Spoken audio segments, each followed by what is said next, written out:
engage. At this point here, would like to now proceed to a panel discussion and allow me to invite Commissioner Wangui Muchiri to take her seat, and she's going to introduce the panel that is going to be having this discussion.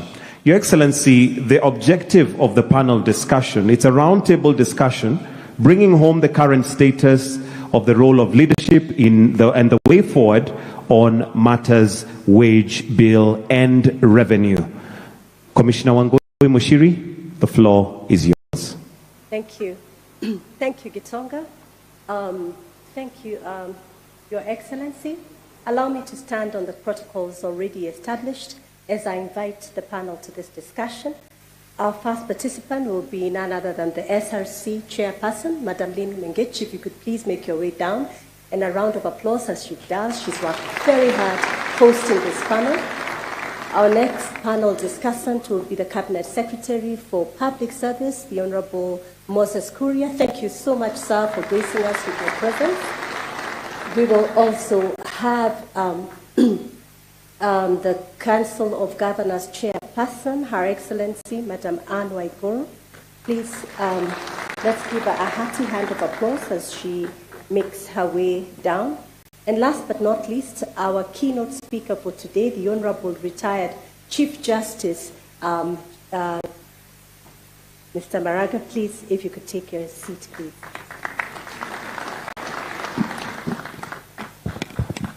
Thank you, sir. And as we do, if we could kindly be upstanding for the really key chief guest today as he takes it.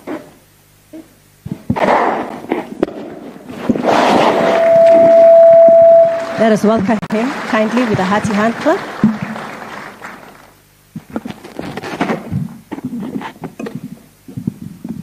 Thank you. Thank you, Your Excellency. We may now take our seats. To begin this panel discussion, we shall begin with you, Chairperson of SRC. Thank you for taking us through a quick summary of the intense discussions on matters wage bill and revenue. You did say in your speech that it is possible to achieve this 35% in our generation. Is it really? How do we get to the journey towards 35% by 2028?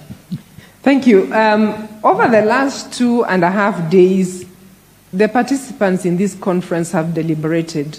And the reason why I said it is possible, it's because of what the participants have agreed. It's not what we have said as SRC we must do. And I just want to share with you very quickly some of the discussions that makes me say it is possible. The first reason that was given is that we need to focus on the denominator. That is the productivity side. And the discussion was, yes, we can talk about managing the current wage bill, but if we improve our productivity, summed up by 2 words, that we must bake a bigger cake. And that means we must then enable the private sector to grow. That is how our economy will grow. It was also summarized by expand more with less. Can we achieve more with the resources that we have? Whether it is financial resources, whether it is human resources. Let us do more with less. We then got presentations from Malaysia, South Africa, and they shared their journey. And we were therefore convinced that not only is it possible, but the impact is really positive to the economies that have embraced productivity. Back home, we were also encouraged that our own institutions have begun the journey. We got presentation from KenGen and the Kenya Bureau of Standards and the Ministry of Health. They have started the journey, and therefore we are convinced that not only have we seen best practice from other countries, but we can do it. Now, secondly, there was discussion around employee numbers, and that as a developing country, we will still need to recruit in healthcare, in education, in security. So if we must continue to recruit, and yet we have a wage bill issue, then we've got to do something around how we are managing the staff establishments that we have today. So these delegates agreed that we must relook at our staff establishments. Number 3, there was a lot of discussions around duplication of functions, duplication of roles, duplication of mandates. But the question that was asked in the end is, what happened to the previous reports? Abdul Kadir's report was mentioned several times. What happened? And the question the delegates asked is, will we be back here 2 years down the line to ask the same thing? And it was then agreed that action must be taken now. We do not want to come back and ask the same one. Now, the other issue that was discussed at length is waste of public resources, that there is a lot of waste. If we can just be more accountable and manage the resources we have, we may actually not have a wage bill problem. Are we managing our resources, lastly? And lastly, question about culture. We acknowledge that every year, Auditor General, Controller Budget, they release reports. But what happens to these reports? Are we accountable? The presentation shared our statistics on where Kenya is ranking on corruption. We looked at where Kenya is ranking on productivity. We looked at statistics on how citizens rank services in Kenya, whether they are receiving services as expected. And we could actually see that there is a problem. And we concluded here that there has to be a cultural transformation if we've got to succeed. Thank you. Thank you, Madam Lim. My next question, thank you, is to you, CS. There's been a lot of talk about activity versus input, output and outcomes. As the custodian of public service measurement in this government, what is your take on Kenya's model of performance contracting and performance management? Are we measuring the right things? Thank you, Wangui. I look at it from 2 fronts. One, performance management is much more encompassing than performance contracting. Performance contracting is just one of the measures that is supposed to contribute to performance management, and it's much broader than that. So the conversation that we are having within government is how can we be able to broaden the performance management framework so that it focuses more on productivity, that it measures outcomes and results as opposed to events and processes, which is the current. So that is currently undergoing some review and transformation, and we look forward to the beginning of the new fiscal year to be able to have a new regime that is, one, much broader, and two, that is really focused on outcomes. And performance contracting and performance management tools are supposed to answer to the needs of a particular administration. So what we're also doing is asking ourselves, how can our current performance management framework be a tool for this administration to achieve the commitments that we made to our people? Ultimately, we have to do that because the issue of productivity is key. And also, as the chair has said, on the issue of generational equity, that do we want to, as a current generation, to leave all the obligations and all these problems to future generations?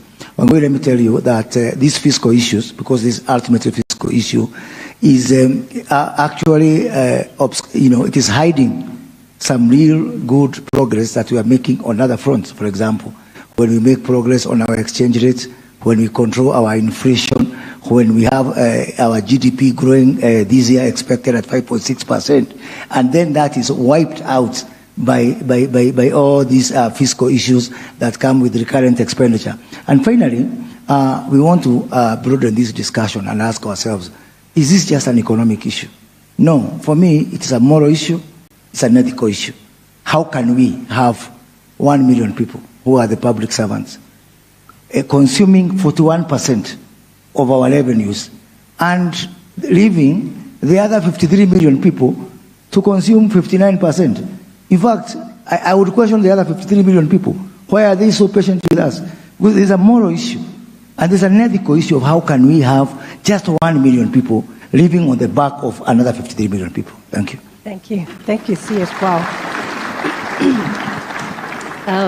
Before I come to you, Your Excellency, Madam Anne Waiguru, the county governments are at an average of 45% wage bill to revenue ratio, according to the financial year 2022-2023. As you serve your last term as governor, what is your parting shot on matters productivity and the wage bill target of 35% in county governments? Thank you very much, Commissioner. I think it's very interesting, the conversation about the wage bill and what it is that we can do. And I think as a nation, it has come at the right time. Indeed, the county governments at the moment are at about 42, an average of 42%. That means that there are those with a lot higher, and then there are those who with a lot less, closer to 35. But I would like, before even we discuss in broad terms and maybe make proposals, bring us into perspective as to why the wage bill of the county governments has been growing. And I think this has been discussed in the last 2 days here. Just from statistics alone, if you look at health facilities, we started with 8,466 health facilities in 2013. We are now at 16,655. Doctors were at 874. We are now at 4,398. Nurses were at 6,620. We are at 31,923. Extension officers were 1,725, and we are right now at 8,078. And now we have started the UHC program. We are going to increase and include our CHPs into the wage bill. And therefore, with all that and the payments for NSSF and all, this is very critical that we have this conversation of how do we achieve all this, because the things that I have mentioned are indeed critical. And not to mention that we also inherited mostly on the county's side bloated public services from the defunct local authorities, and those people being protected under the permanent and pensionable. So even if you were to do your restructuring, you would not be able to move them. So you have to increase for critical services that are devolved, and at the same time be able to maintain the current staff that you have. The other very critical issue is that revenues to counties has not been increasing in the commensurate manner. For all the functions that we have, if you look at where our revenues are pegged, they are pegged on audited accounts of maybe 3 years or so behind, as compared to 3 to 2 years behind, as opposed to the current year that has just passed, where the percentage of revenue going to counties will be a little higher. If the percentage of the revenue to counties was higher, and if counties put measures in place to increase their revenue allocation, they would be able to lower the average, the wage bill average per county. But this is one issue that we cannot skirt around. I think we need to have a conversation about functions and resources following those functions. And then, as Chair of SRC has said, maybe we need to look also at our structures and see how they are populated and how do we deal with the issue of rationalizing those structures so that you have critical staff that are required for the critical services that counties are supposed to implement, the functions that counties are supposed to implement. Now, on the issue of my parting shot, what is it that I would say? I think this country needs to look very deeply, introspectively within. Many times we come to conferences and have conversations about what we need to do, but when we go to implement, we implement for the first 6 months or so, and then the resolutions fall by the wayside. A culture of accountability, as has been said, is critical. And those in the public service who have been given the privilege to serve in the public service have to answer that very critical question that has been asked by Moses Kuria. Are we supposed to be spending our resources on unproductive activities as opposed to resources for development? And what is this amount of money that we should cap and say, whether we are a county government or at the national government, what is this figure? And that figure has been said. We have a target right now of 35, but is that the ideal? And finally, inculcating a culture of productivity. I will say in this panel, Your Excellency, if we checked the productivity of the staff, both at national and county level, and especially the middle to lower cadre, you will find that the productivity is very low, because you will find one job that can be done by one person is probably being carried out by 3-4 people. But this is a very sensitive conversation when you're talking about a country where everybody is aspiring to join this public service. Maybe we need to deculturalize our people and change the perspective of our people so that we are not all looking to join the public service. And as Chair mentioned, maybe start focusing more on the private sector and informal and informal sectors. And finally, once we set up the structures, once we have them running, maintaining those structures and holding those in leadership accountable, and for us, mentoring, coaching, and passing the skills to younger people so that they understand where we came from when we came to this decision, so that we are not rolling back the gains that we have had. Thank you. Very well put, Madam Waiguru. Thank you so much for that comment, which flowed very well with discussions we have had, Your Excellency, with the former Head of Public Service, Budhaura, and Oginde on leadership, sir. Your Excellency, which brings me to your question. We were challenged as leadership because most of the people here are leaders in your government. And we were challenged that we talk the walk more than we walk the talk. And so my question to you, sir, is when we are surrounded and reports have come through of wastage of public resources, wastage in public institutions, impunity, and largesse, give us your thought, Your Excellency. How can we set the tone on accountability but also consequence management in public service? Thank you very much, Wangui. And first, let me congratulate the teams that have brought together this conference. I remember we met at the request of the SRC to put together this conference so that we can reflect on the 2 summits that we had before and how much progress has been made. As has been said here, there has been progress. Came down from 51% wage bill to revenue to 46 now, and we aspire to deal with this challenge in the next 3 years to bring it to 35. And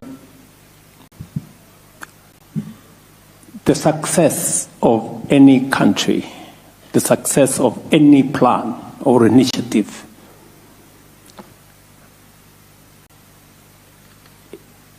will stand or fall on leadership. I don't think any one of us need to be persuaded as to whether it is the right thing to do. The questions answered. Is it the correct thing to get our wage bill to 35% as a percentage of revenue? Yes, it's the right thing. Is it doable? Yes, it's doable. Is it easy? No, it's not easy. Right? So it is up to us as leaders to decide whether we want to do this or we want to play to the gallery, we want to talk the walk, as you've said, or we want to walk, or we want to walk the talk. That's the decision we must make. And it boils down to the fact that decisions to be made are not easy. They're not comfortable. They're not popular. And it is the reason why I insist that those of us who are leaders, who have the privilege to be leaders, must understand our calling. We have been elected, all of us seated here, and occupying leadership position, appointed, nominated, employed as leaders. And we have been given responsibility to do the right thing, to make the right decisions, even if they are not popular. And the challenge we've had as a country is that we all know what is right. We have all documented studies, programs, resolutions. But when it's time for the rubber to meet the road, when it is time to implement, it becomes difficult. We have talked about the Abdikadir report.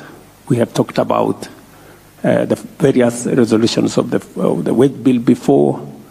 But we must get to the point where those of us who are privileged to be leaders must be ready to lead, to serve, to make a difference, and not necessarily to be popular. We have a choice to make.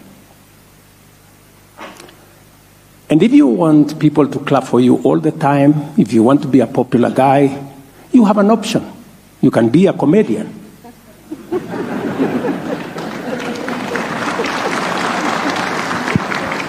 It's also a very well-paying job.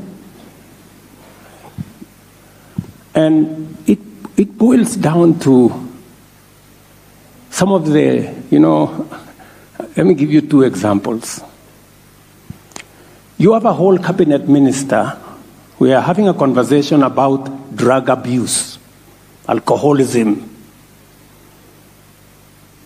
And you have leaders who are saying, no, you shouldn't be closing bars.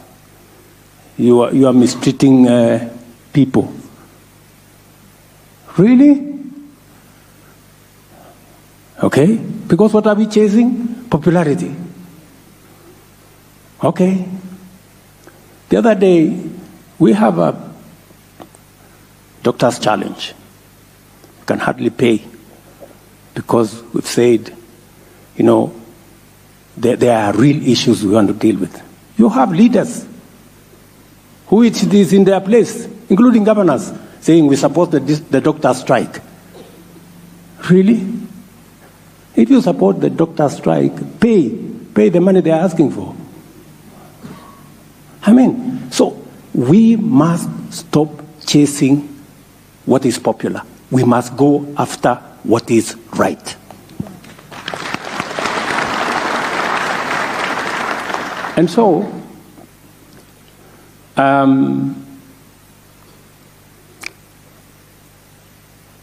we have three issues from where I sit in this matter of the wage bill. Number one, we must deal with the numbers. The current ratio is that we have so many support staff, and the push from the public is everybody wants a job. Mr. President, give us positions for the military, for the police, for this, for that. We must be deliberate about creating alternative pathways to employment. Public service is not a place for employment. We must build alternative, and that is why deliberately as a government, we have said we're going to implement programs that will create opportunities for employment. And we are going to be deliberate, we are going to be intentional, and we are going to push hard. Under our housing program, our plan is to create 1 million jobs. We are at 140,000 as I talk to this audience. It is a program that we all agreed on. For example, housing was in the manifesto of Kenya Kwanza, it was in the manifesto of Azimio. When it got to implementation, it was a problem. Why? Because we want to be popular. When you know what the right thing is, we are going to be intentional and deliberate because it is the way we are going to create jobs and not load on Kenyans under the public service. Number 2, we've changed the law. I've signed a new law I've signed the new legislation into law. We're going to create opportunities in the digital space. There are tremendous opportunities in the digital space. That way, we can create alternative pathways and not overload public service. We're going to export our labor. We're going to create jobs in our special economic zones. On Friday next week, I'll be in Athi River with American companies who are bringing 20,000 jobs to Kenya because we've given additional incentives on our special economic zones. It is the direction we must go as a nation. I want to encourage us. We have millions of young people out of school, out of college, out of university. They deserve employment opportunities. We owe it to them as a nation to create opportunities for them. It is not in the public service. The public service cannot accommodate all of them. That's why we must be bold, we must be courageous to push the limits in other areas so that we can get more young people in Kenya in employment. They will contribute to baking a bigger cake, as was said by the chair of SRC. I also see an opportunity for us to enhance our revenue, because if you are talking of wage bill as a percentage of revenue, we must also look at how do we raise revenue? How do we make sure that counties are looking at on-source revenue? How are they collecting more money? How do we digitize Kenya Revenue Authority? I want to confirm to the country that we are well on course. I believe that we can raise an extra 500 billion, if not an extra trillion, just by digitizing the Kenya Revenue Authority and getting money that currently we are not getting. It is possible for us to support our counties to raise more money so that we can have the ratio of wage bill to revenue in the right place. And number 3,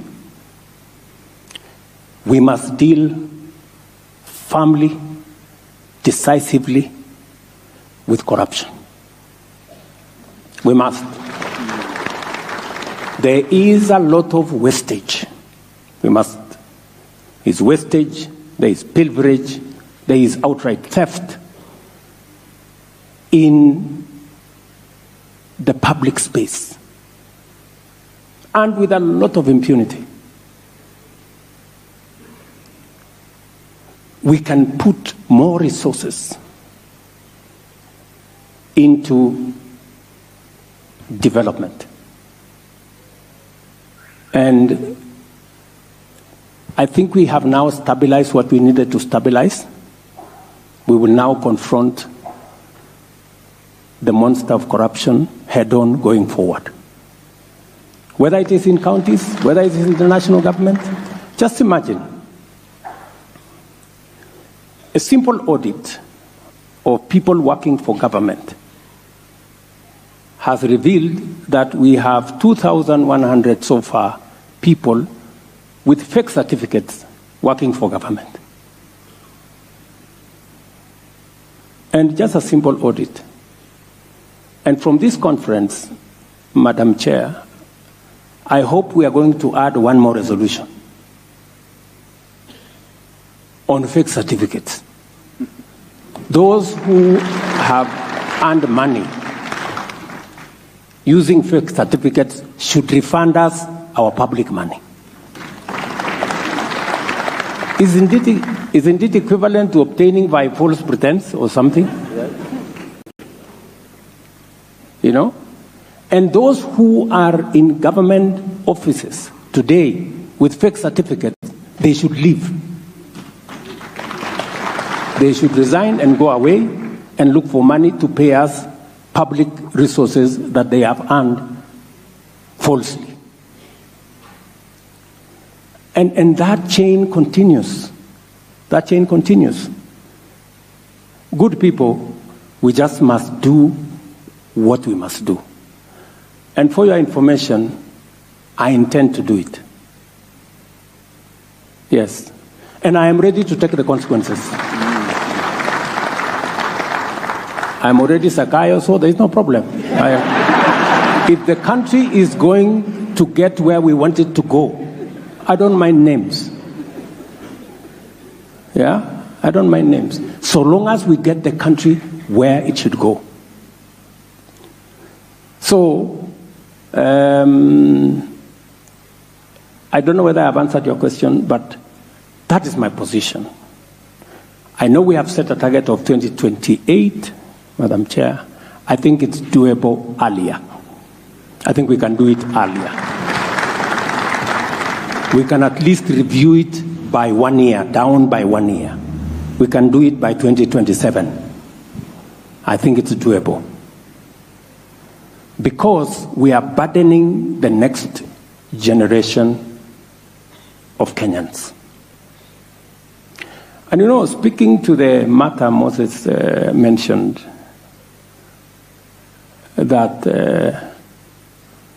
1 million of us who are working, we are taking away 1.1 trillion of the 2.2 trillion we collect.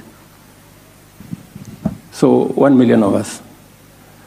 And you know the irony of this is that when we are asked, those of us who have the privilege to earn from the taxes of Kenyans, we are asked to contribute 1.5% so that other Kenyans can have a job, we have a big problem.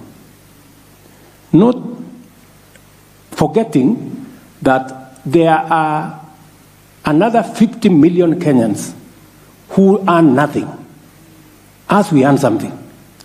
And they pay taxes the way we do. Surely, good people. At least us, we have the privilege of earning something. We are being asked to make a contribution. Those ones, they pay taxes, they earn zero. And they are still around. And they are not complaining. As we are complaining. Really? So this is a conversation, the honest conversation we must have as a country. And I intend to lead from the front on this one. Thank you. So, Thank you, Your Excellency. We are not going to sacrifice progress on the altar of popularity, and we are going to make radical measures, take tough choices to achieve what we must. Thank you, Your Excellency. A round of applause for the President, please. Which dovetails very well to you, Chief Justice Emeritus. This morning you gave us a deep dive on the conundrum of leadership. And it was clear that there is an execution gap. As you speak to the execution gap, let me challenge you also just to lean and glean from your experiences in the judiciary, that when on the issue of consequence management in public service, that we would like to move forward, as His Excellency has eloquently put it. In public sector, as we had discussed, when we have a problem, we run to the judiciary, and that case goes on for quite a while as public money is being spent. Every month, that person is still being spent. And if it is the private sector, 15-minute boardroom discussion, the matter is settled. How can the judiciary help us expedite and enable national and county governments to do what they must do in order to have an efficient public service? Thank you, Chief Justice. Thank you. Thank you, Wangui. The judiciary leadership understands the role the judiciary plays in the socio-economic development of this country. You will recall that in 2003, 2004, when the performance contracting idea came up first, it was fiercely opposed by the then leadership of the judiciary. But with the new constitution and the obligations that are there, that the judiciary is exercising the authority of the people and is accountable, the new leadership in the judiciary, my predecessor, Dr. Mutunga, and the leadership in the judiciary sat down and said, look, we must comply with the Constitution. Then what the judiciary did was to sit down, get all the judges, the leadership and the representative of the judges, and say, look, we cannot have commercial disputes lying in courts for years on end, because we are holding a lot of investment funds that would go into the economy. So the question of contracting and how much each one of the judges is going to do was a thorny issue. But the leadership faced it on and said, no, this must be done.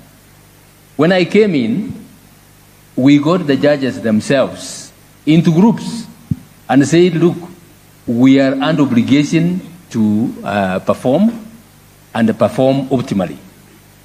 You are not going to have a case lying under judgment or in a case which you have decided for years before you get a judgment out. We agreed, the judges themselves set the targets.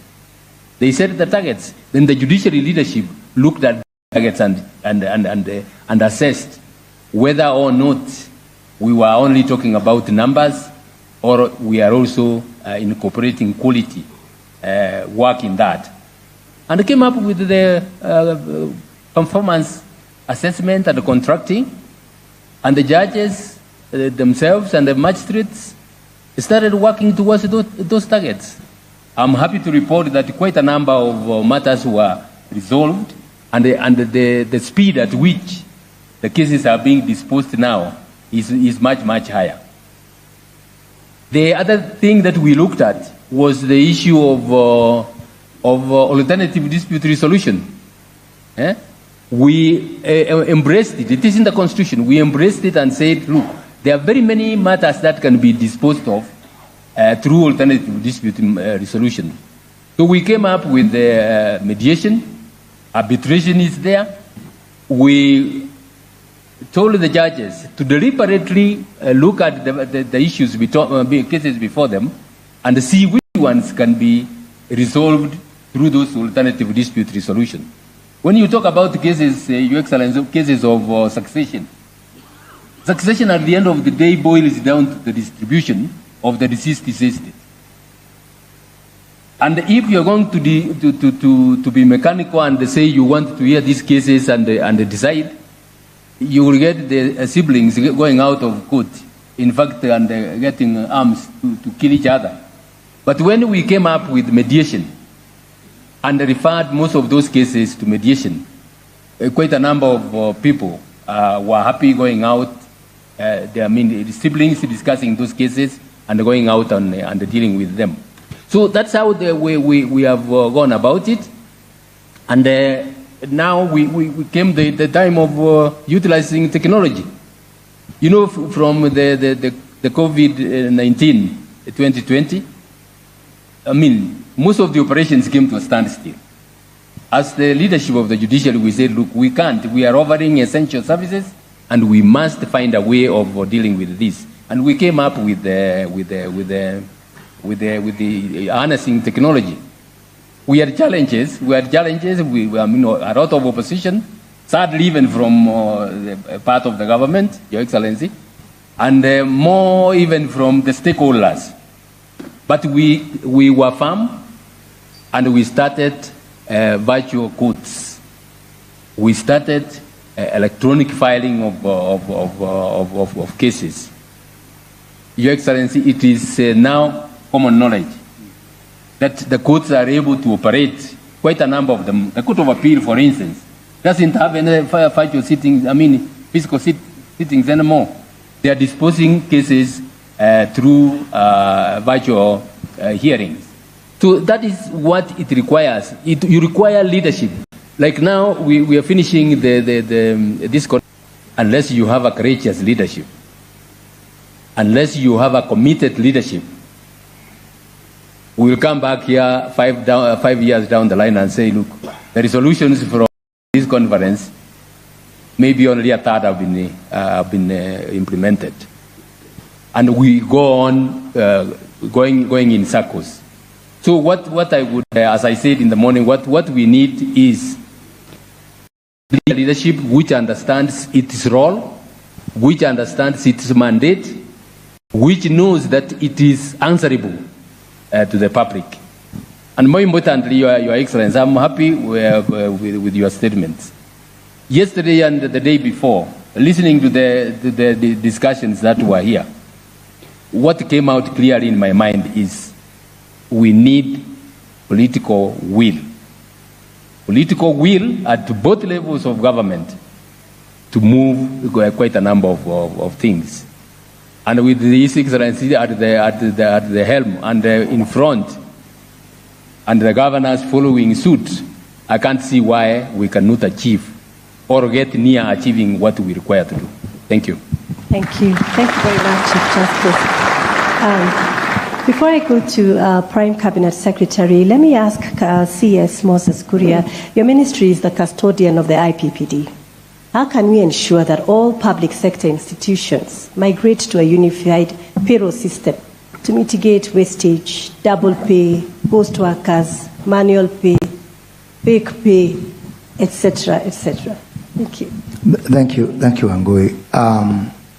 On the issue of cleanup of our payroll, we had given ourselves 12 months to ensure that everybody migrates. I've been under instructions that has to be completed by December 2024.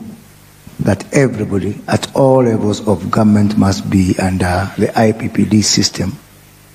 And we are also going to work with the Council of Governors to ensure that even casual workers, even somebody on one-day contract, is on some system one way or the other.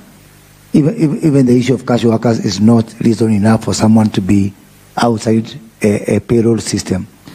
Further, you are aware of what we are doing on our health space, that we are migrating everybody, all Kenyans, into what we are calling the digital health.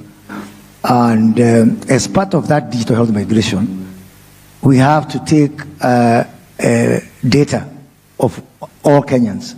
And that data will start with public servants.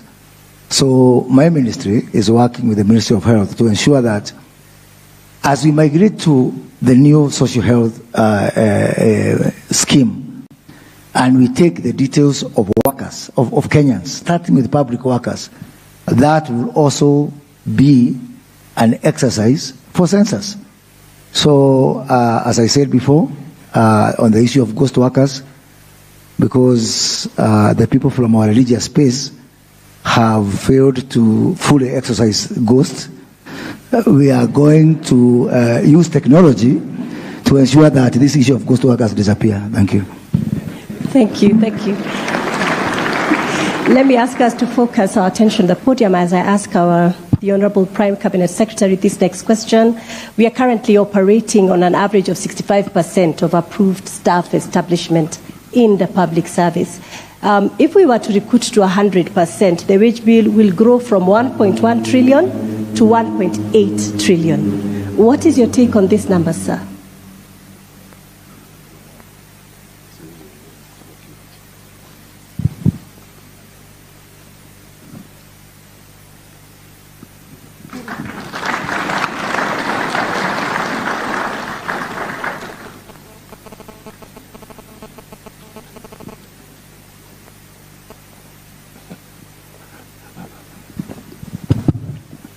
Thank you.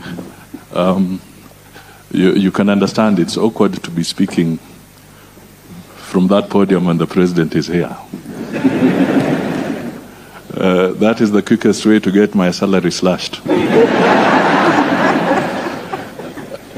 So, Your Excellency and all who are here, I'll just try and address the issue of the numbers that you have mentioned. Because right now, at 65%, I think we are spending 1.4 trillion, 1.1. And if we move to 100%, we shall hit 1.8 trillion. Clearly, that is not tenable. And therefore, without really repeating myself in terms of what has been said here, because I think they've been captured, it is for us to resolve to address this challenge of the huge wage bill. In simple terms, a bloated wage bill means more debt, it means more taxes. Because it has a priority call on the consolidated fund. So more wages, more debt. More wages, more tax. The president is always told, you are taxing. Messages come, listen to your people. Some of us here engage in that chorus, actually criticizing and even emphasizing that he's overtaxing. What are you doing in your own center of authority to shed off the excess weight? That should be the fundamental question here. Previously, we have had retrenchment. We have had the golden handshakes in the past, all targeted at trying to address the issue of the wage bill. So if we have to get to where we are, we then have to figure out how do we leverage on technology as a critical intervention on addressing the wage bill. How does Parliament play its role? How do the county governments play their role? And how do we prioritize our overall programs in the economy so that we do not suck the energy out of the economy by a bloated wage bill? Finally, Your Excellency, with your permission, just to emphasize that as we discuss the issue of the bloated wage bill, we must also address ourselves to what is the real wage. What is the living wage? Because if inflation continues to bite us because we are not taking quick decisions, then we shall not just be talking of a bloated wage bill in the context of numbers of people employed, but we shall be talking of a wage bill because people are trying to chase more value for their shilling and that again eats into it. And finally, the Chief Justice is here. We must also ask ourselves, when courts make decisions, particularly the labor court, when you give awards, what is the scientific process that you have used to arrive at that wage that you're actually awarding? And what does it mean for the broader economy? I think that is my end of my That is fantastic. Thank you. We had a question for the Deputy President, which he will address during his remarks regarding a whole of government approach, allowing us to bring this to a close, Your Excellency, with your final remarks. In this forum, the one thing that we deliberated on was the culture of public service. And we agreed we need to regenerate and renew our culture in public service if we are to achieve the better model that you have asked us to do. And my question is, tumesikia mambo matatu, we just want two things today. Your Excellency, describe to us in very short adjectives so that we can go back as your soldiers and we carry out those instructions. What are your expectations? How do you describe an effective public service culture? And on the same breath, what do you want us to stop doing as a public service, as far as culture is, to be effective and to achieve this 35% that we're talking about? Thank you. Bottom line, we must address ourselves to productivity. I think really, bottom line. And productivity for us to achieve comes in different facets. Number one, employing the right people to do the right job. As you've heard, we need the dichotomy of our public service. Do we have a public service that is fit for purpose? Number two, the Kenyan human capital is acclaimed world over. International companies will look out for Kenyan human capital. Private sector celebrate Kenyan human capital because of their productivity. But in the public service, it's the opposite. We must ask ourselves, why is it that Kenyan labor is productive internationally in the private sector and not in public service? That's the question we need to ask ourselves. And we need to deal with it by addressing what you've just said, culture. It cannot continue to be business as usual. So we need a paradigm shift in the way we manage public service, the way we hire public service, the way we deploy public service, and the whole trajectory of numbers is right in there. And it is the reason why we have a whole State Department today of public service management, performance contracting and management, so that we can deploy a public service that will support the entire economy. Efficient, productive, paid, but delivering.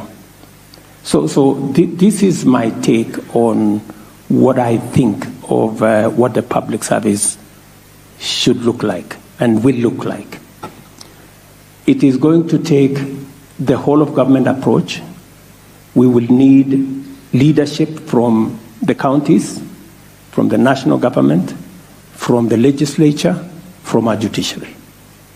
It's going to be a collaboration, a working together of all the arms of government to make sure that we have a fit for purpose public service, and one that is sensitive to cost. It must be competitive, it must be efficient, it must be professional.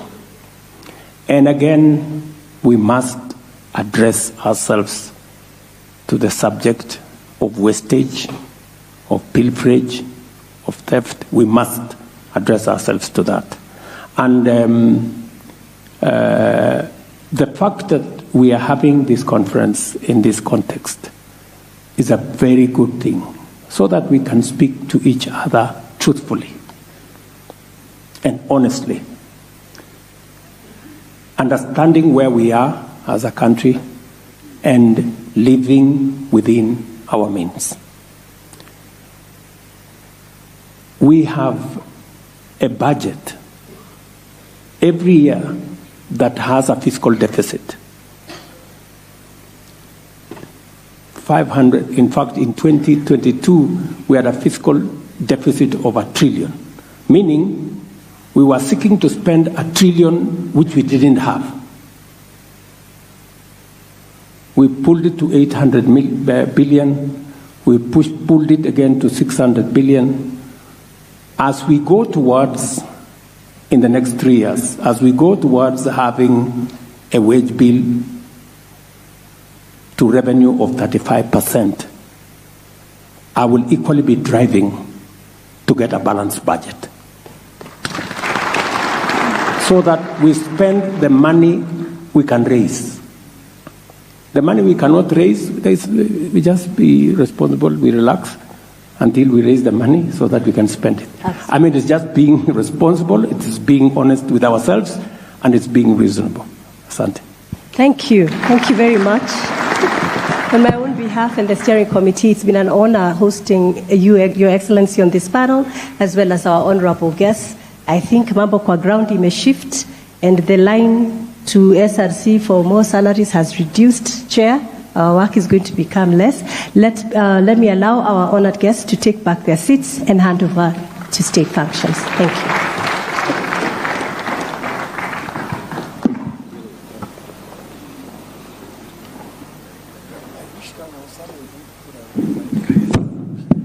Let's put another round of applause, please, for our panelists, and also for Commissioner Wangui Mushiri for handling that panel. Just as a reminder, there is a pending question which His Excellency the Deputy President will answer during his remarks on IBEC and the whole government approach. Your Excellency, sir, to move this, we may take our seats.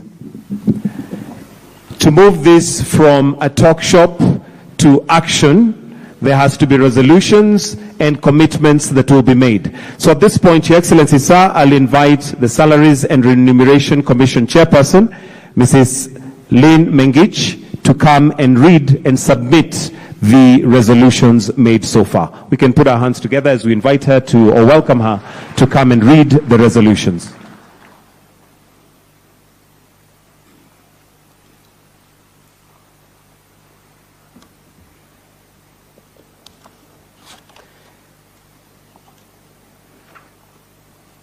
Thank you. I'm honored to read these resolutions, which is actually resolutions from all of us in this room and those who were there on Monday up to today morning.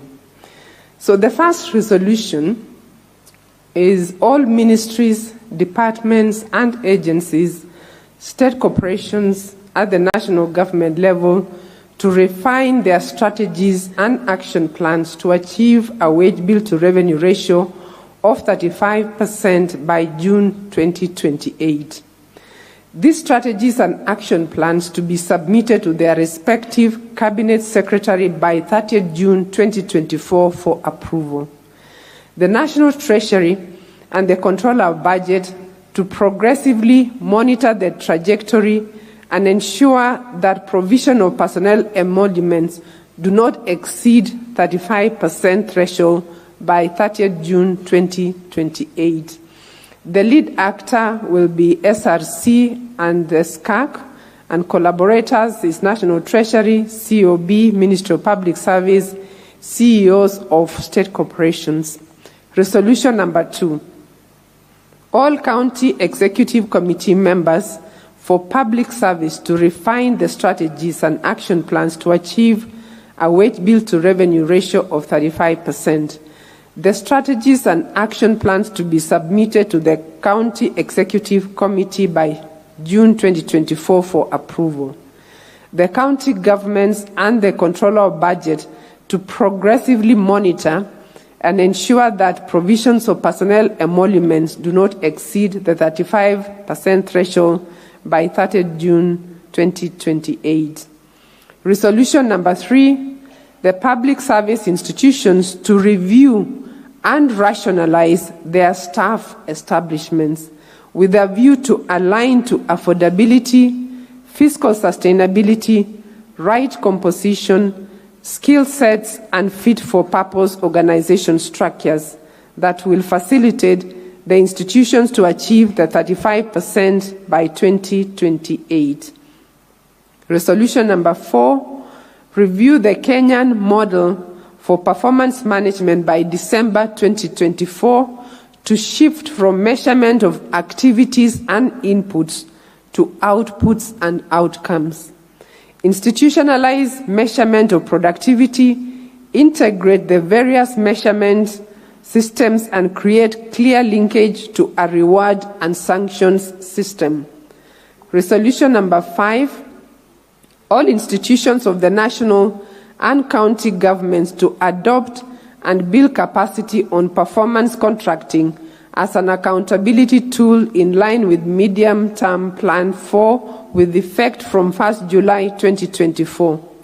In this regard, public service institutions to incorporate productivity measurements, process reengineering, technology, and skills development as key drivers to implementation. Resolution number 6, all institutions at both levels of government to migrate their payrolls to the Human Resource Information System Kenya by June 2025. Further, manual, multiple, and standalone payroll systems to cease. Resolution number 7, eliminate duplications and mitigate overlap of roles and functions across state create a government-wide cultural transformation to embed the national values and principles and institute a mechanism for reward and consequence management in pursuit of a transformed public service culture. Resolution number 9, submit the resolutions to the summit for adoption and thereafter constitute an intergovernmental multi-agency team to implement the resolutions. And Your Excellency, you requested that we add resolution number 10. But since it is these delegates who passed that resolution, I'll ask them to give me the yes to add a resolution on fake certificates. Can we add that? Yes. So, Your Excellency, we shall add that resolution because that is what the delegates have all agreed. So thank you. So with that, I will now hand over the resolutions to the national government and the county government through His Excellency the President for their implementation. Thank you.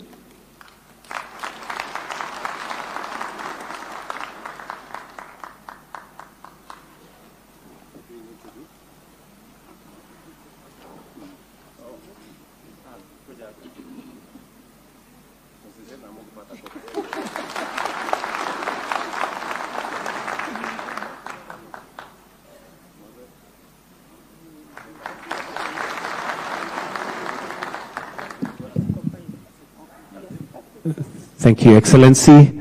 Next, on behalf of the county government, would like to hear their commitments. And at this point, I'll now call upon the Chair Council of Governors and Governor Kirinyaga County, Governor Anne Waiguru, to present her commitments or the commitments of the county government on behalf of the county government. Welcome, Madam Anne Waiguru. Your Excellency, the President of the Republic of Kenya, Commander-in-Chief of the Defense Forces, Dr. William Samoei Ruto, Your Excellency, the Deputy President of the Republic of Kenya, Your Excellency, Honorable Rigathi Gachagua, Your Excellency, Prime Cabinet Secretary, Honorable Musalia Mudavadi, My fellow governors present, Your Excellencies, Cabinet Secretaries, heads of commissions and independent offices, heads of institutions present, distinguished guests, ladies and gentlemen. In the past 2 days have been quite enlightening. The topics and discourse resonate deeply with the desire of the citizens of this country envisioned when they promulgated the Constitution of 2010. The dream was that quality services that are affordable and accessible will reach every corner of this nation. I am delighted to note that all key actors from the 2 levels of government who must take action for us to race towards 35% as per our theme and the broad objective of this premier conference participated in this conference. This is a clear testament that when we focus on a particular matter together, it is indeed doable. Your Excellency, ladies and gentlemen, let me add my voice and state my key take-homes from this conference, and this on behalf of my colleagues. Number 1, we should continue to strike a balance between service delivery needs and the revenue shared between the 2 levels of government. This has been ably shared by Excellency Governors. The relationship between various staff establishments and the optimal levels needed to offer the services must be reviewed so that we don't make decisions in a vacuum. Number 3, that the new or enhanced development speaks to an added human resource and has direct impact on the wage bill. Number 4, productivity mainstreaming needs to start from the top, where we as governors are committing to lead and cascade it to the lowest level, and requires also a paradigm shift in the ways we do business in our public service. Number 5, on the use of technology, that is not an option and should be a perennial discussion and also implemented. It is proven that the use of technology has many benefits, from the reduction of leakages of resources, facilitating higher collection of revenue, reduction of processes, and also the human resource. A classic example is at Huduma Center, Your Excellency, which reduced the time it takes to receive any government services. Number 6, best practices and emerging good trends are within us. We must celebrate and embrace them. Let us therefore celebrate and learn from counties and other MDAs that have consistently attained the 35%. Number 7, the mentorship and coaching is key to generational transfer of good culture that all of us must consider for impact. And finally, for the counties, we need to finalize the costing and transfer of functions that have been devolved, and as well as their attendant resources. The raft of measures and strategies discussed and agreed upon in this conference and the past conferences must continue to be implemented at all levels of government, without which we will be gathered in vain. The issue of productivity being key, Your Excellency, must cascade across even county governments. And on behalf of my colleagues, I would like to give a commitment to the implementation of the main target of reducing the wage bill by 35 to 35% by 2027. We will endeavor to do that.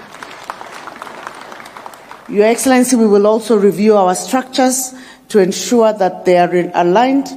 We will also commit on behalf of all the governments that will also review all the staff that are working in the county governments to confirm that we also at the level of the county governments weed out any individuals with fake certificates. Your Excellency, that is the only way to improve our productivity. In conclusion, I would like to share from the quote by Napoleon Hill, which states that the starting point of all achievements is desire. Our desired outcome of this conference is to see the wage bill go down. This is achievable. The current administration has given us the space to thrive. Let us take advantage and prove to all the naysayers that indeed the public service is the cornerstone of service delivery. Therefore, let us take a quantum leap and huge steps to take our country to the next level. As county governments, we commit to implement the resolutions arising from this conference. God bless you and God bless Kenya. Next, Your Excellency, we'll hear from the Cabinet Secretary for Public Service, Performance and Delivery Management, Honorable Moses Kuria, who will in turn invite the Prime Cabinet Secretary when he is done. Thank you.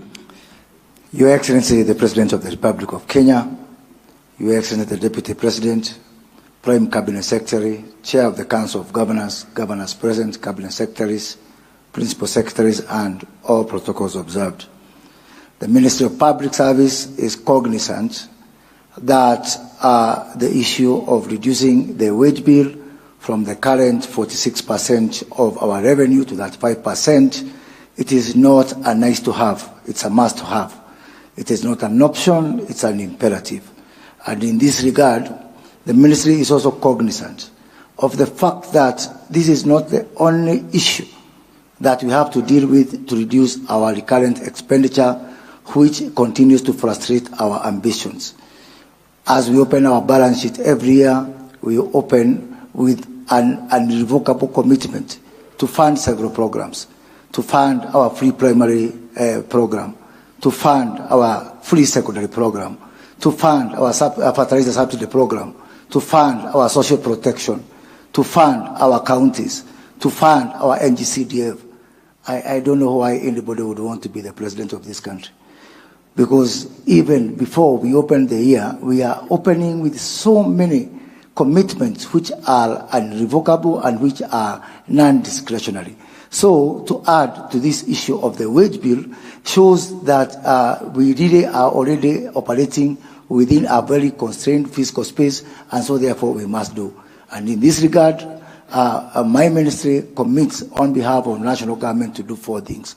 1, I will be shortly moving to cabinet to seek cabinet approval that all establishment, all staff establishment as approved, subject to cabinet approval, will remain suspended until review of the same is done, so that we can ask ourselves whether those establishments make sense or not. Secondly, my ministry is going to spearhead a government-wide program of looking at our processes, reviewing our processes, asking ourselves which processes are not making sense, asking ourselves which processes can be done using digitization, so that as we review our establishment, that we are able to have a public service that is fit for purpose. That, Your Excellency, as has been mentioned in the commitment, is to ensure that by December 2024, we migrate everybody from the president to the smallest person, to the driver within public service, to a system of performance management, and that one we will implement. Finally, Your Excellency, is on the issue of training. All public servants must be trained. To have public servants who are not trained is like taking someone from the streets, giving them a gun, recruiting them into the police service without taking them to Kikanjo and expecting them to perform. Everyone must be trained so that we can all act in a consistent, coherent manner so as to build our value system within the public service. Thank you, Excellency.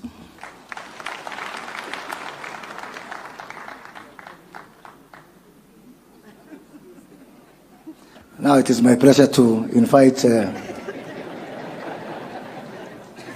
Prime Cabinet Secretary, the one on Henry Quick, Honorable Musalia Mudavadi. Thank you. Thank you. Your Excellency, the President, Dr. William Samoei Ruto, Your Excellency, the Deputy President, my colleagues in Cabinet, the Chair of SRC, distinguished governors, participants, good afternoon. I had an opportunity to say something when I was there, so I will just limit my remarks so that we can give the President ample time to make a more detailed pronouncement on this issue.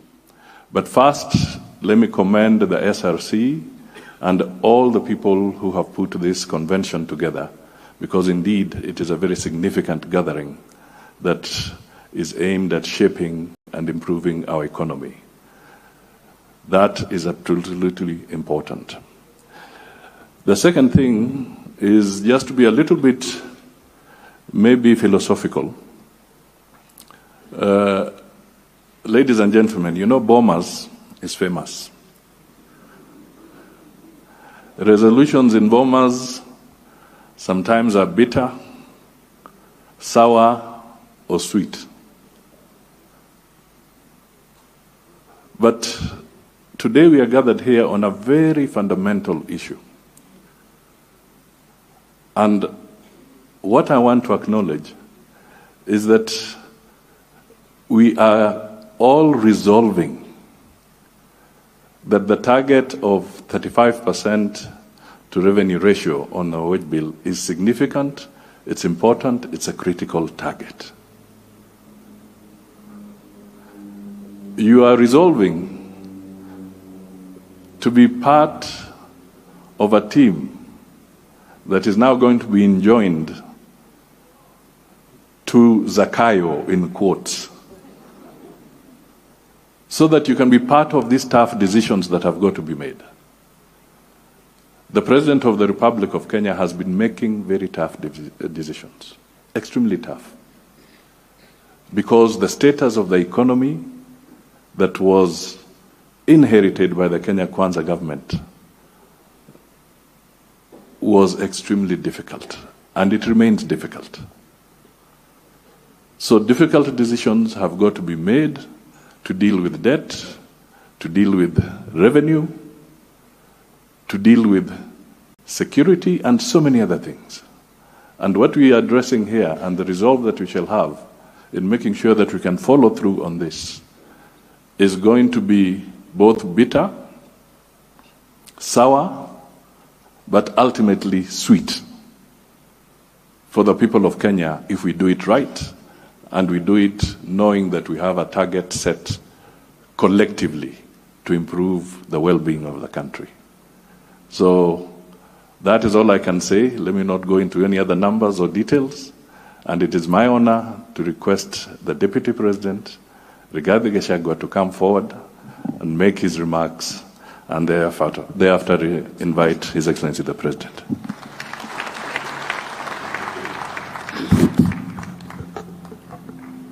Your Excellency, the President of the Republic of Kenya, Dr. William Samoei Ruto, all the distinguished participants, all protocols observed, good afternoon. Your Excellency, this is a very important conference, and in my thinking, I should have been invited on the first day, not the last one, because this must be a very truthful conversation that requires a truthful and an honest man. But now I'm coming at the tail end, but I'll still speak truthfully. Your Excellency, I've been asked as convener of IBEC to comment. It is true. We do sit with officials from the national government and our governors in that forum called IBEC. And the truth of the matter is that the wage bill among our counties sometimes is between 47% up to 70%, which is contrary to the PFM Act of 2012, that caps at 35%. This situation is not sustainable, and that is the truth. And Your Excellency, most of these people seated here are not very truthful. Despite that they are clapping in these resolutions, my own engagement with them tells me differently. In my duty as coordinator of constitutional commissions and independent offices, which you have given me, and it's a great privilege, I receive many complaints and petitions against this or that commission. 98% of all the complaints and petitions that I receive are against the chairperson of the Salaries and Remuneration Commission. And most of the people seated here do bring those petitions. Indeed, Your Excellency, to be truthful, you are the only person I've heard you say that the chairperson of the Salaries and Administration Commission is doing a good job. Everybody else has a problem with her. So let's be honest and let's be truthful, and there's a time. This wage bill is not sustainable, and those resolutions are very good, and I hope you have endorsed them and clapped from the heart. Your Excellency, I cannot sit here and purport to give you advice. Lakini, this issue of fake certificates, I think it's a quick win for us. I think it's a quick win, Your Excellency. If we make a decision to get rid of all the fellows and characters with fake certificates, probably we could knock 10,000 people from the wage bill and recover $1 billion or $2 billion. But Your Excellency, hiyo kibarua ni ngumu. Sijui utaanzia wapi kwa sababu sioni mtu mwingine akiwezana naye. It requires a decision at your level. And I don't know who will help you. Because unajua ni mtu wangu, lazima nikwambie ukweli. Watu wengi wako kwa serikali, wengine magavana, wengine heads of department, wengine wamekaa huku, wengine wamekaa na wewe hapa. Makaratasi yao iko dosari. So you will have to make a decision. Na sijui nani atakusaidia. Maybe Musalia ataweza because nilimuona ADD pale akisoma. Hata mimi nilikuwa pale. Na unajua mimi rais, hii maneno ya makaratasi sishughuliki sana naye. Because mimi sitaki kwenda hiyo barabara ya kwenda River Road. Mimi natosheka na ile kidogo niko naye. So when I've been complaining that I'm feeling lonely at the top because my boss has 3 degrees, controller of State House has 3, nani kila mtu mimi niko na kamoja. So hii watu ya River Road wamekuwa wakinitafuta. Nasema sasa wewe naibu wa rais unalalamika nini? Tumesaidia watu wengi. Tumesaidia fulani, tumesaidia fulani, tumesaidia fulani. Rais, hawa list hiyo nitakupatia ile nimepewa ya wale wamesaidika. Unajua Your Excellency, as you are looking for a running mate, and it was looking like it was me and Professor Kindiki who were in the final shortlist. And my supporters were feeling probably I could be disadvantaged because Professor Kindiki ako pale na mimi niko pale. So a lot of my supporters and characters were calling me. Wanasema tunaweza panga haraka haraka. Hata kama ni ka masters. Utavutiwe ndio ufike pale. So Your Excellency, uliponiita kwa interview kuniuliza mambo ya masomo, nikakwambia niko na degree moja, ukaniuliza hata master huna. Nakwambia rais, unikubali tu vile niko, nitangangana mbele. Na rais unaona mimi nangangana.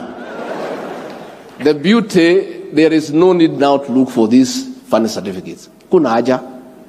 We have come up with a very good program called Recognition of Prior Learning.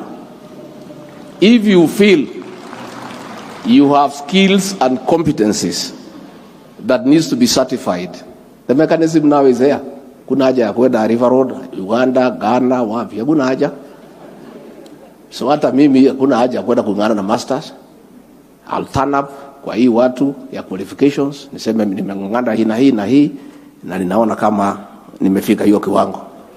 They'll assess if they feel nimefika hiyo kiwango, na ile kazi nimesaidia rais wanipatie masters without having to go through that route. So, Your Excellency, this issue of faith certificates, you have been known in this country now. You are on record. The hallmark of great leadership is to make difficult, hard decisions, sometimes unpopular. Since you came to office, you have made some hard decisions that from the look of it were looking very unpopular. But today, as we speak, Kenyans are saying you knew something and you did the right thing.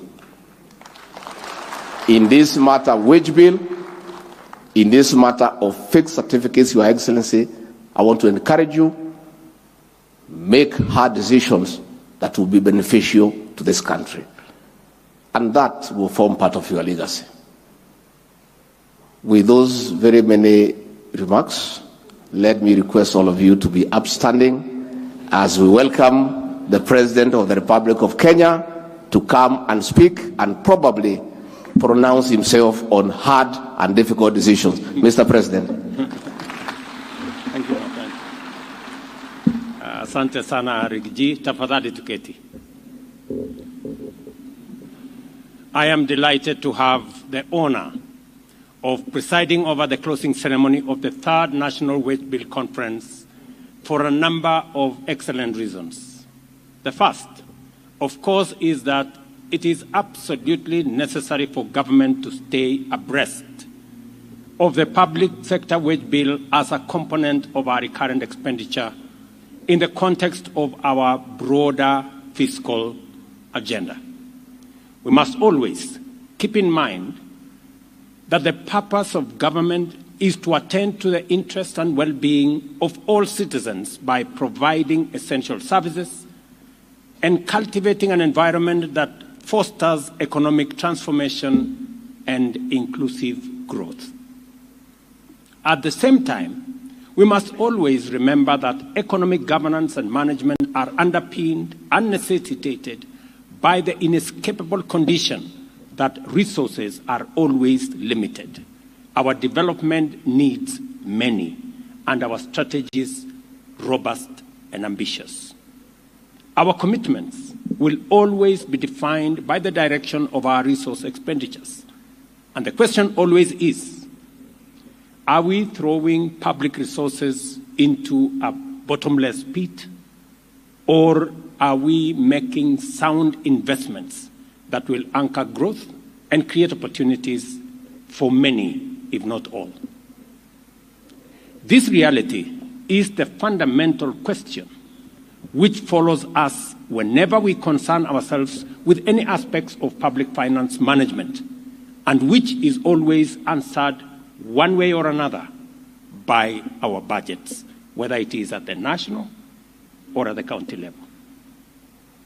The second reason why this event is important is that the bottom-up economic transformation agenda has invited Kenyans to bravely confront difficult questions, make hard and often painful decisions, and evaluate whether we are serious about rapid growth and inclusive prosperity.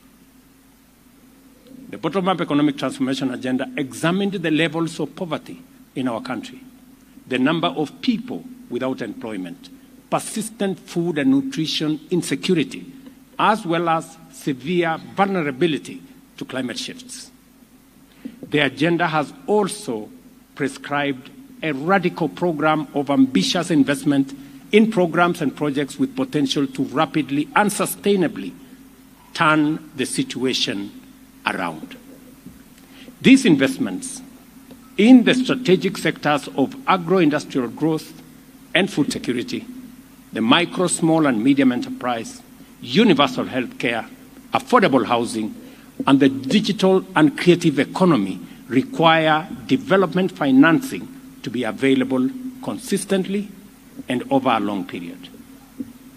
In turn, this imperative has brought home the implications of a national fiscal culture where recurrent expenditure has grown excessively, devouring development expenditure and depriving the country of opportunities to achieve real growth.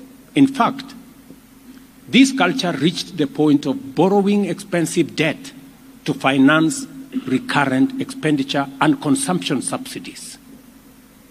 The cost of this trend is very high debt with increasingly risk of distress, low development, unsustainable recurrent budgets, runaway unemployment, poverty, and of course, inequality. Following extensive consultations around the country, we agreed as a people of Kenya that this situation cannot continue. We have to stop living dangerously and beyond our means. We instead need to tighten our belts and make necessary adjustments to make resources available for productive investment. We have seen the fruit of this resolve. As a result of prudent management strategies and bold decisions, we are now far from the cliff of debt distress. Investor confidence is growing in our country. Our currency has reversed its previous calamitous slide against major international currencies. Our import cover has grown to commendable levels, and our general economic outlook is positive. Food production has grown by record margins in successive seasons. Kenyans are receiving health care at home because of our community health promoters program. Young men and women are finding increasing employment opportunities across economic sectors, starting with our affordable housing program and all the digital space. As I talk to you today, we have 140,000 Kenyans working in our affordable housing program that were not working last year. We have 120,000 young people monetizing their digital skills. And many more are in the pipeline as we implement our program. There is no doubt that the implementation of the bottom-up economic transformation agenda has placed the country on the right path. Consequently, I am confident that the consistent execution of this agenda will deliver the goods we pledged in our manifesto. The Constitution mandates the government to ensure that public expenditure promotes the equitable resource and development of the country. The Salaries and Remunerations Commission is mandated to continuously monitor the fiscal sustainability of public compensation bill, the ability of the public sector to attract and retain best available skills, recognize productivity and performance, as well as transparently and fairly adjudicate on matters which bill.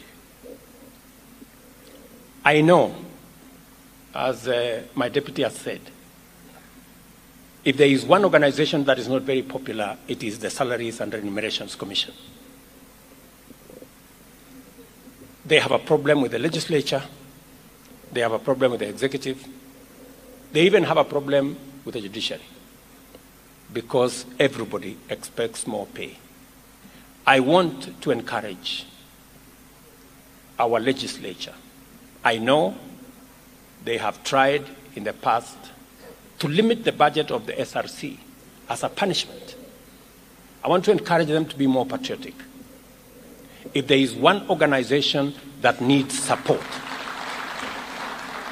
to enable us make the right decisions, not for themselves, but for the country, it is the Salaries and Remunerations Commission. I want to commit that the government of Kenya will continuously make it possible for SRC to attend to their mandate and to guide the country and to guide entities on matters, salaries, and wages so that continuously we can live within our means. The succinct theme of this conference says it all. There is work to be done in ensuring that the public wage bill meets the constitutional threshold. In recognition of this challenge, both levels of government resolved to work in partnership under the aegis of the Intergovernmental Relations Technical Committee in conjunction with SRC and the Council of Governors to set up this conference. As a national government, we have taken the lead with a commitment to reduce our wage bill to 35% of revenue by 2027. I know we've all agreed here on 2028, but I want to encourage us to review that date because it's doable to 2027. As a matter of fact, this very conference was a product of these discussions because we recognize the urgent need for a platform where stakeholders engage on strategies and action plans aimed at achieving this 35% target. Although there is no doubt that government will need to increase employment in critical sectors to enhance service delivery, whether it is in security or in health or in education. The key implications of our deliberation is the need for actions to eliminate duplication of functions and overlaps in roles among ministries, departments, agencies, the national or the county government, and even commissions and independent offices. Even though our public sector wage bill is unsustainable, as it stands at 1.1 trillion, it represents only 62% of authorized establishment in the national government, and 100% recruitment would drive the wage bill to 1.8 trillion. The composition of the establishment itself is problematic in that it is seriously skewed towards hiring support staff at the expense of technical and other core function staff. Clearly, 83% of state departments have violated the recommended ratio of technical staff to support services. We must change course radically. Therefore, we shall review authorized establishments to design fit-for-purpose organizational structures for ministries, departments, agencies with optimal staffing levels and achieve fiscal sustainability at the same time. I have issued instructions to the State Department responsible for personnel issues to make sure that that exercise is carried out and concluded before the end of this year. Our agenda is to work with determination to build on 2 decades of implementation of results-based management with its various tools, including rapid result initiatives, performance contracting, and citizen services delivery frameworks, and deliver an effective, efficient, and transparent public service as a first step to turning Kenya into the hub of public and private sector productivity. A public sector characterized by high efficiency, integrity, accountability, and productivity is vital for the realization of our development aspirations and therefore indispensable for the bottom-up economic transformation agenda. It is also essential for our intentions to make Kenya Africa's productivity champion and the host of the African Productivity Center, which we already have been assigned. To get there, ministries, departments, agencies have to be much more serious about compliance with fundamental integrity, efficiency, and productivity standards. The level of non-compliance with vital constitutional mandates uncovered by the Auditor General and the Public Service Commission in their annual audits is unacceptable and amounts to impunity that can no longer be part of our public service. Just imagine, only 24% of our organizations received an unqualified audit, and the level of compliance with the PCS's audit of compliance with national values is far from pleasing. And nobody is bothered. We're continuing as if it is business as usual. I mean, leaders, heads of ministries, departments, agencies that have qualified accounts, one way or another, don't even bother to ask themselves, what are we doing about it? We cannot deliver for Kenyans when we are burdened with impunity, and we must work round the clock to make sure that we walk away from the current status. Let me again repeat, we cannot deliver for the people of Kenya when we are burdened with impunity and wounded by non-compliance. I want to see reports outlining corrective actions in respect of both audits within the next 21 days. And I expect radical improvements in future audits. It cannot be business as usual. If your accounts are qualified, I mean, you cannot just expect that, okay, it is qualified, so, I mean, you must do something about it. And so I'm expecting a record in the next 21 days of, so what? What are you doing about it? It is true that as a public sector, we have an obligation to secure the best skills in the market to serve its citizens. To do this, the terms of service must be attractive and reasonable enough if they cannot outcompete the private sector. Over time, we have made progress in raising the condition of service for all levels of public sector employees. And this fact cannot be denied. In fact, in some instances, the public sector pays better than the private sector. However, this progress was part of a journey which began at the time when public sector compensation was significantly lower than private sector remuneration. The objective was to bring the two categories, public and private, within a reasonable range, not to sustain a practice of perpetual increment. It is a mistake, therefore, for anyone to take the sacrifices Kenyans have made to improve the welfare, working conditions, and compensation of those of us in the public sector as creating an entitlement to automatic enhancement of remuneration regardless of fiscal sustainability or urgent development needs of citizens. It is a tragedy for highly educated professionals to make unreasonable demands in the face of economic hardships and fiscal constraints and at the expense of legitimate needs of other citizens. We have, ladies and gentlemen, and I repeat this without any doubt of equivocation, we have to live within our means. It is just as simple as that. We have a duty to dedicate ourselves to a citizen-centric public service paradigm and make our contributions to better in order to extend the benefits of development to reach every citizen.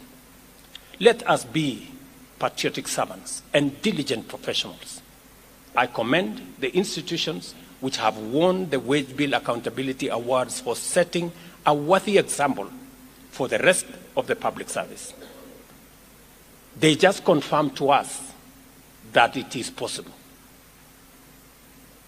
So if anybody doubted, they have demonstrated its feasibility. And I congratulate them and I tell them, keep it up.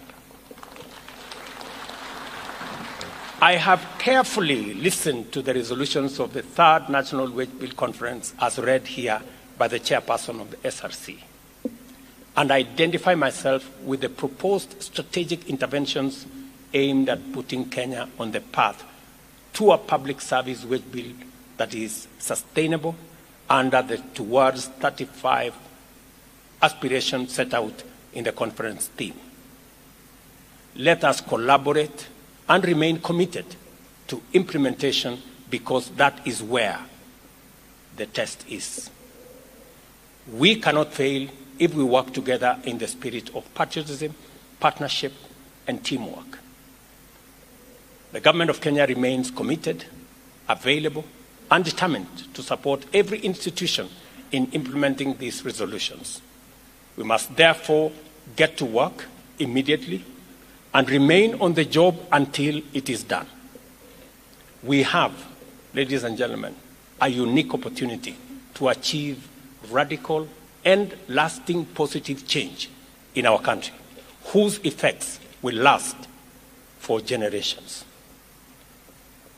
This is why we must remain focused at all times, collectively. The third annual Wage Bill Conference, which we have privilege to attend at this moment in our history. And I am confident that the next time we come here, we will be reporting progress.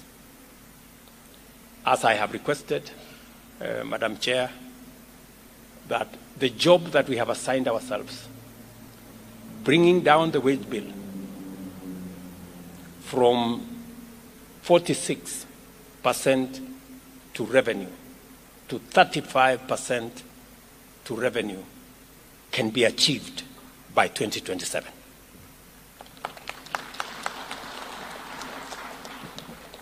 There are agencies, parastatals, institutions that have already achieved this without the target we have set.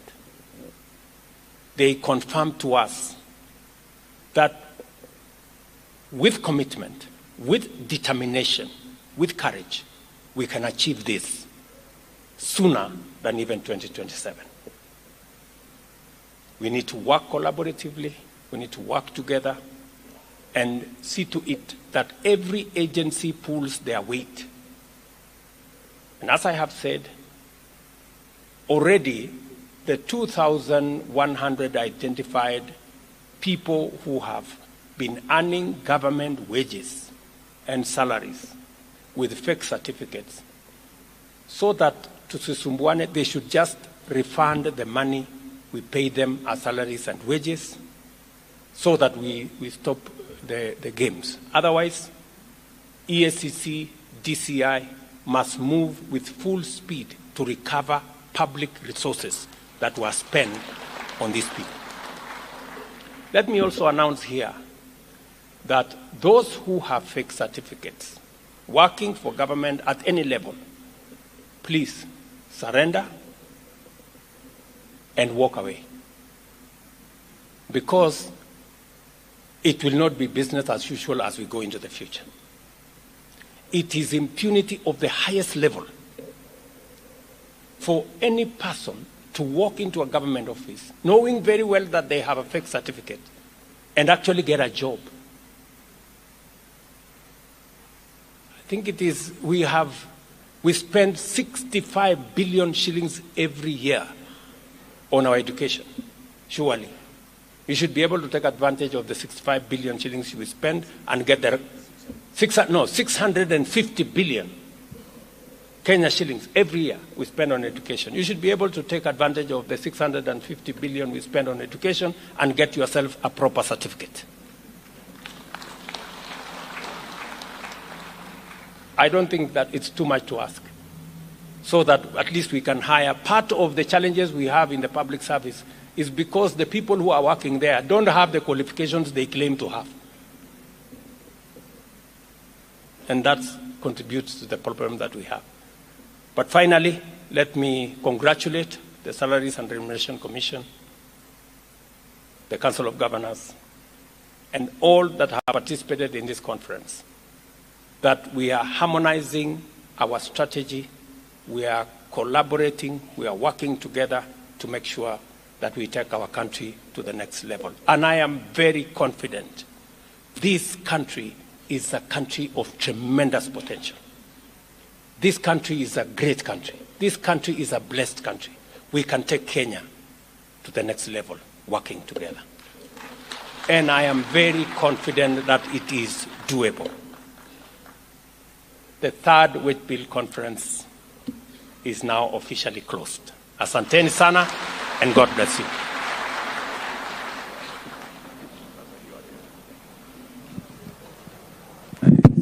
One more round of applause for His Excellency, please.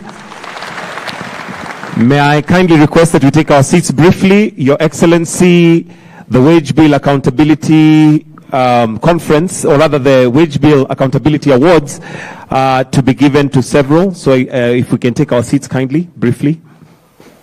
And we have 3 awards to be given out. And they are in the following. This is what they have achieved so far. The wage bill for these institutions has not been more than 35% ratio of revenue for 3 years consecutively. They have also demonstrated improvement on reduction of ratio of wage bill to revenue towards achieving 35% 3 years consecutively. They have unqualified audit opinions for the last 3 years consecutively, and have also put in place productivity mainstreaming measures. Your Excellency, I'll now move to those who are going to be awarded. And the first institution is Unclaimed Financial Asset Authority, UFAA, as second runners-up. If we can put our hands together for them as they now receive their award. That is Unclaimed Financial Asset Authority, UFAA, who are second runners-up.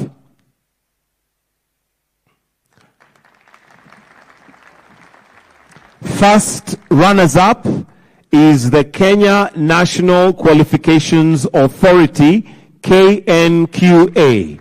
Put our hands together for KNQA, first runners-up.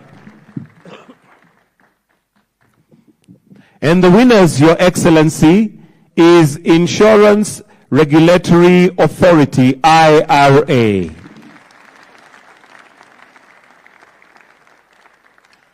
Thank you. May I request that we all be upstanding as we are now going to finish off with the national anthem. We have a short photo session outside, but for now we'll finish with the plenary with the national anthem.